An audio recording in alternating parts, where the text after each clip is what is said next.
DomiNations. Today I'm going to tell you why max transport sucks. Now if we look at the stats, this is my global max transport. This cost me like,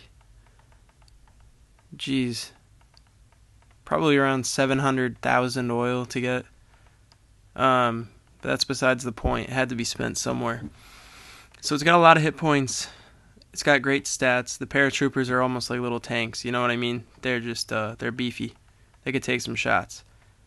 Not so much from anti-tank guns, but you know what I mean.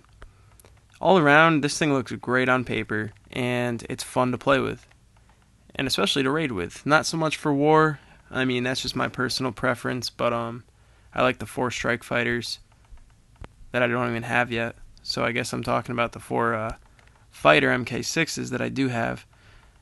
But I'm going to show you right now why transport, even at maxed global, maxed atomic, doesn't matter what level it is. It's always going to have this flaw, and it's always going to suck for this reason. It's fun, it is viable, but this is such a big weakness that fighters don't have, and which thus makes fighters superior. And I don't know if this is even just like my opinion. This is just kind of a function of how they work. And I've got this ring going on because my Wi-Fi is bum, but yeah, this is less opinion than it is just how these troops function with other troops. So this base is plenty easy, and here's what I would do.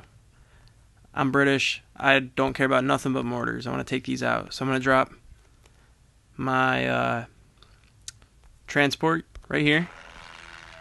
Cool. Does its thing. Everything's cool right now. It's got a lot of HP because it's maxed out. It doesn't really get shot down. But the problem is when you go ahead and drop your troops, right? Everything's cool. But yo, what are my healers doing? What's going on? And now your healers just get picked off like that every single time. And you have to be very, very mindful of them for them to not get picked off like that. And that's a half hour, 15 minutes, half hour of training time right there for those guys.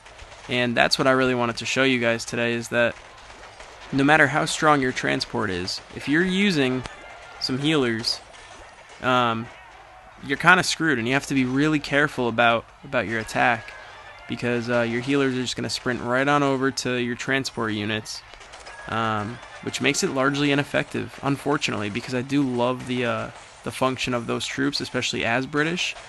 The fact that I can drop it on some mortars and just, it's easy mode from there once the mortars are out. But like I said, without the healers, you're really at a disadvantage because you're running around like this the whole frickin' battle.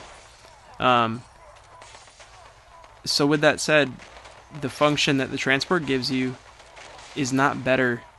It's not incrementally better than the fighters, and you're gonna end up losing more troops in the long run.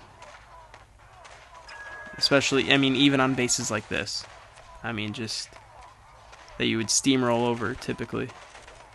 So it's not the fact that the transport itself sucks and that it gets killed a lot or anything like that. The troops are very strong that it drops, and I think it's a good investment of oil, but you have to be very, very careful about your healing trucks, supply trucks, and that's the point I wanted to get across today. So I'd like to hear what you guys have to think about that, and if you have any kind of safeguards for your healing carts, and how you kind of get around that, because it's very prevalent. It's not like once in a while that happens. It's every attack, and that's why transports, even maxed, will never be as good as maxed fighters until maybe that's fixed or whatever. But that's their drawback right there, guys.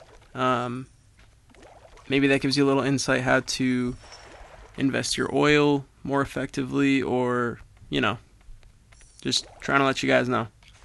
Alrighty, well, hope you enjoyed, and take care.